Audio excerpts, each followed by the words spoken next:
Buenas tardes. Esta es otra edición del Patriota Libre Pensador.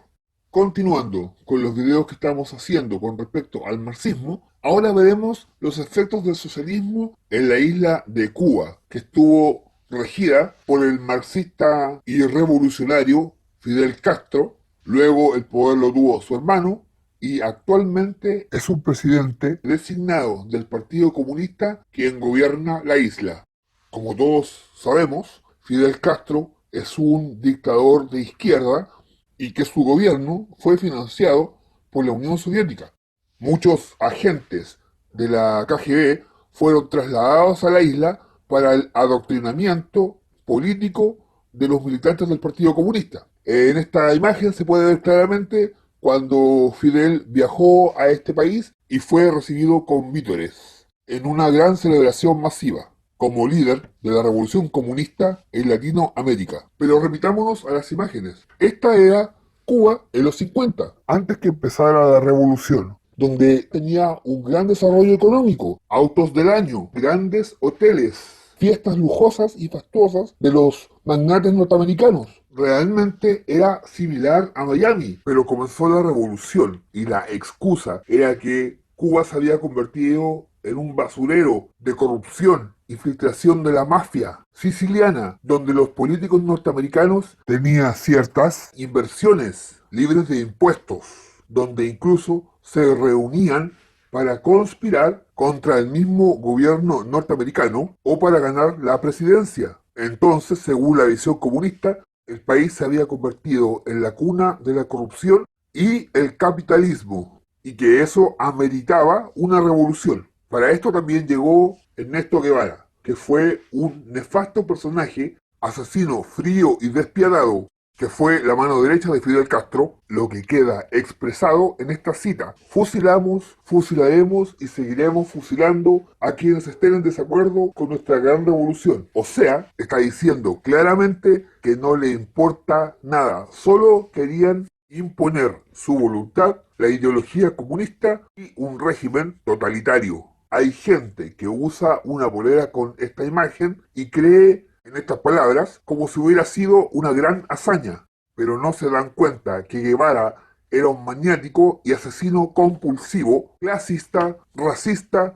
y homofóbico. De hecho, si él viviera hoy en día, no habrían homosexuales, estarían todos en campos de concentración, de trabajos forzados. Todo esto no es una mentira, está reflejado incluso en las cartas que él le escribía a su madre y su padre, contándoles que le gustaba matar. Esto lo mencioné en el video anterior, cómo hay gente que cree en el Che Guevara y en su imagen se ha quedado con los relatos del Partido Comunista y de la gente que le habla de las hazañas de este pseudo caudillo. No han investigado realmente quién era y lo que hizo este personaje, que fue un genocida. No le interesaba a la gente, solo quería hacer una revolución y mantener en constante conflicto al país, usando a la gente ignorante, indios especialmente, de los países como Perú y Bolivia, para fomentar la lucha de clases. Y este es el resultado. Si ustedes se pueden dar cuenta, en esta y en las siguientes imágenes, Cuba se quedó estancado, quedó en la década de los 50, con autos de esa época y en pobreza, donde la gente vive en las calles, no tiene trabajo, donde las casas se están cayendo a pedazos. Entre esta y otras imágenes se parece a otro país, como Filipinas, donde también hay gran nivel de pobreza. Y existe una marcada diferencia entre la Cuba de los 50 y el mismo país en la actualidad. En este gráfico, entre 1938 y 1956, APP 58, el desarrollo de Cuba era el mismo de España, pero desde el 60 en adelante, España logró elevar y desarrollar su Producto Interno Bruto. En este gráfico se puede ver reflejado el mismo desarrollo de Cuba en comparación con Latinoamérica en promedio, Costa Rica, el Caribe en promedio. El gráfico entre las mismas épocas, entre el 40 y el 58, aproximadamente los países tenían un desarrollo similar. El indicador de PIB per cápita de Cuba es bastante bajo comparativamente con Brasil y con las otras regiones mencionadas. Lo siguiente es hablar del socialismo en Chile, en este caso lo que fue la Unidad Popular, liderada por Allende, que llegó al gobierno después de una tercera elección, pero llegó al poder con un acuerdo en el Congreso y el apoyo de la democracia cristiana, quien después obviamente le dio la espalda y pidió el golpe de Estado. Esta es una de las consecuencias, las colas a causa del desabastecimiento que había en el país, donde la gente tenía que esperar para poder comprar productos y alimentos. A causa de la revolución y caos social, mucha gente le pedía a Allende que renunciara. En esta tabla de indicadores de economía, hay varios elementos a considerar que eran muy graves. El Producto Interno Bruto, que bajó bruscamente hasta un 5,6% negativo, el PIB per cápita, en este caso, cayó a un 7,1% negativo, el consumo se fue a la baja, a un 8,8%, la inversión que disminuyó a un 6% negativo, el déficit fiscal de un 3,1 negativo a un 22,7 negativo, la deuda externa aumentando de un 1,3 a un 8,8 negativo y la inflación de un 34,9 aumentó a un 508,1%. Esa es una tasa muy alta de inflación para nuestro país gracias a las malas políticas del gobierno socialista de Allende. En este gráfico queda reflejado claramente cómo fue la evolución económica de un gobierno socialista. Ahora pasaremos a echarle una mirada al socialismo en Latinoamérica. En este esquema está básicamente lo que fueron los gobiernos en Latinoamérica en el periodo 2014-2015, donde estaba en el gobierno del país Sebastián Piñera, pero todos los otros países tenían gobierno de izquierda, socialistas, comunistas y progresistas. Hugo Chávez, Rafael Correa, Cristina Kirchner y Dilma Rousseff, entre otros. Por lo tanto, en gran parte de Sudamérica se estaban aplicando las políticas progresistas. Este cuadro es muy gráfico porque muestra la comparativa entre un gobierno militar y el gobierno de Chávez. En cuanto a víctimas, hay una gran diferencia, 3.197 contra 307.000. ¿Quién es el genocida? Para las víctimas de persecución y tortura, 30.000. Los exiliados se fueron 200.000. Los exiliados de Venezuela son más de 2 millones y siguen aumentando actualmente con los que están saliendo del país. Sistema político, autocracia militar, con una economía liberal, con una inflación del 10%. Y Chávez fue una tiranía comunista con economía socialista, con una inflación del 14.000%. Entonces, realmente la pregunta es, ¿cuál de los dos gobiernos hizo mejor su tarea? Descartemos las muertes, descartemos las víctimas, los exiliados. ¿Qué país lo ha hecho mejor en la parte económica? Y eso es un factor que la gente debe mirar, que se debe tomar en cuenta para ver realmente cuál país o qué tipo de gobierno es mejor. ¿Un gobierno liberal o un gobierno comunista con economía socialista? Y los hechos son claros. Hay mucha gente viviendo en las calles, muriéndose de hambre. Hay gente que come basura porque están buscando qué comer realmente. El país no tiene un sistema y los recursos para poder alimentar a la gente. La gente está durmiendo en las calles. Hay pobreza, hay miseria y muertes. Esta gente que está siendo asesinada y torturada por pensar diferente o por irse de Venezuela. Esas consecuencias son las mismas que pasaron en Cuba y son las mismas que van a pasar en México si el gobierno marxista repite la fórmula. Las mismas que pasaron en Chile anteriormente. Pero todo es un engaño y una gran mentira, porque al final los que se llenan la boca con la igualdad, la pobreza, la democracia, solamente quieren riqueza y lujo. En este caso, por ejemplo, están en la mano de Fidel los dos relojes Rolex, que son carísimos. El auto Mercedes de Fidel, que también es un lujo. Las fiestas del hijo de Fidel, con modelos que en este caso están siendo pagadas como damas de compañía, y por lo cual seguramente pagan precios exorbitantes. El avión presidencial de Evo Morales. Este es un caso especial, porque se supone que es el avión que usa el presidente, pero es un jet privado, no un avión grande, es un jet privado a todo lujo. y se acaba de descubrir que Evo tenía un edificio privado con todos los lujos para él. Otro ejemplo de las contradicciones de estos gobernantes son las joyas de la señora K, oro y plata, y trajes de diseñador, además de los otros lujos que tiene, su casa, mansiones, autos, etc.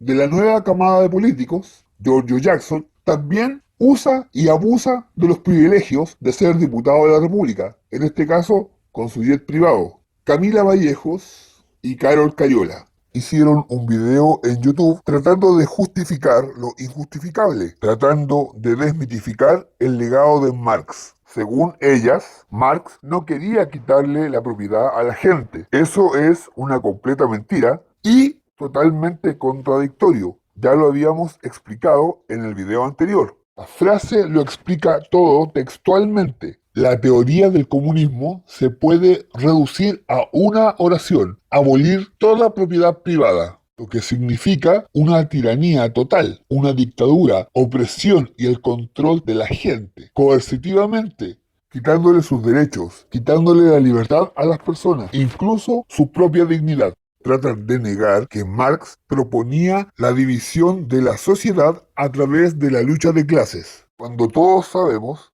que este es uno de los principales objetivos del comunismo marxista y que está impreso en su ADN ideológico, pero actúan totalmente contradictorios a su ideología. Camila Vallejos tiene un auto de lujo. Ahora, hay una polémica porque dice que se compró un auto nuevo del año más caro, pero el auto que ya tenía anteriormente es muy superior al precio que cualquier persona común podría pagar. También, dentro de su ideología, está en contra del imperialismo de Estados Unidos, pero aún así ella se da el lujo de viajar a ese país de vacaciones con su pareja.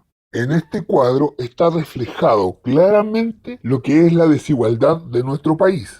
Lo que hablábamos anteriormente de los sistemas de pensiones. Los parlamentarios tienen un sistema de pensiones privado y especial para ellos. Se manifiesta la desigualdad que existe en nuestro país, pero además contradice su propia ideología, porque son socialistas y comunistas los que están con los montos más altos en estos fondos de pensiones.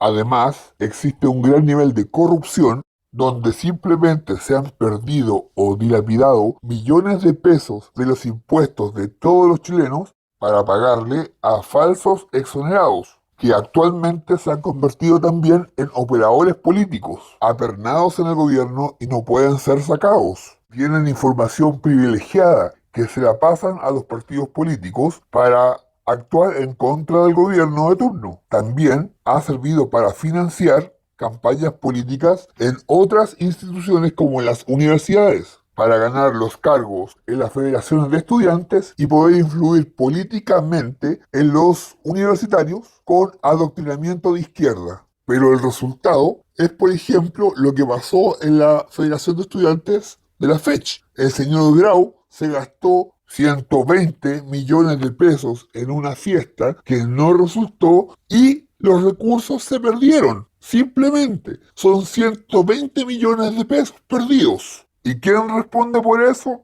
Todos los chilenos. Lo mismo pasa en todos los casos de corrupción y de gasto de dinero que se han manifestado en estos últimos años. El caso de Javiera Blanco, por ejemplo, del fraude de Carabineros. El caso de Miriam Olate. Y los casos de dinero usados en campañas políticas por Meo, Pizarro y otros políticos de la nueva mayoría, pero también de la derecha, que no pagaron impuestos, que hicieron boletas falsas. Esos recursos, luego de las elecciones, les fueron devueltos, pagados con nuestros impuestos. Lamentablemente, el socialismo y el comunismo siempre han tenido casos de corrupción, de nepotismo, tráfico de influencia y abuso de poder. Y el caso Cabal es una muestra de esta realidad donde la misma presidenta de la República está involucrada. Pero principalmente la izquierda se llena la boca en contra del neoliberalismo capitalista. Entonces, veamos ¿Cuáles son los resultados de esta corriente de pensamiento que llevó a Chile al éxito económico y que otros países del mundo lo tomaran como un modelo a seguir?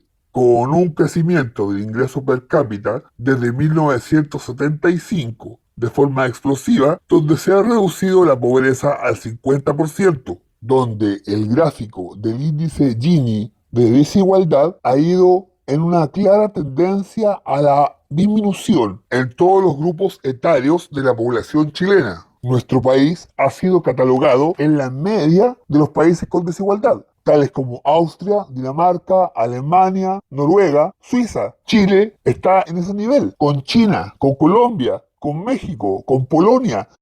Se podría decir que estamos en un muy buen nivel de clasificación, porque estamos con los países que están en la media alta, con tendencia a un buen nivel de desarrollo económico. Ahora hagamos el ejercicio que según la izquierda es la forma de que el Estado, expropiándole los recursos a las personas más ricas de nuestro país, podría entregarle mejores beneficios a todos los chilenos. En este cuadro se muestra el registro, según la revista Forbes, de los 10 capitales más grandes de nuestro país, es decir, los grupos económicos o personas que tienen más dinero en nuestro país. Si tomamos el total del monto, alcanza solo para 6 meses el gasto total anual del Estado de Chile, o sea, 60.000 millones aproximadamente. Pero además podemos tomar como referencia los dineros que se han perdido en los diferentes gobiernos. Por ejemplo, el Transantiago, 16.174 millones, o sea, la fortuna de Lucich y Mati. O las pérdidas de Codelco, 7.000 millones, que representan las fortunas de Polman y Piñera. O las pérdidas de F y ENAP, 2.200 millones, o sea que sería similar a la fortuna de Solari. Y los exonerados políticos, 400 millones por año. Todos estos recursos han sido perdidos mayormente en los gobiernos de la Concertación y de la Nueva Mayoría. Por lo tanto, es clara la diferencia entre un gobierno socialista o comunista con economía socialista y gobiernos neoliberales o capitalistas de derecha. Bueno amigos, con esto terminamos este video. Nos vemos en una próxima edición. Que esté muy bien.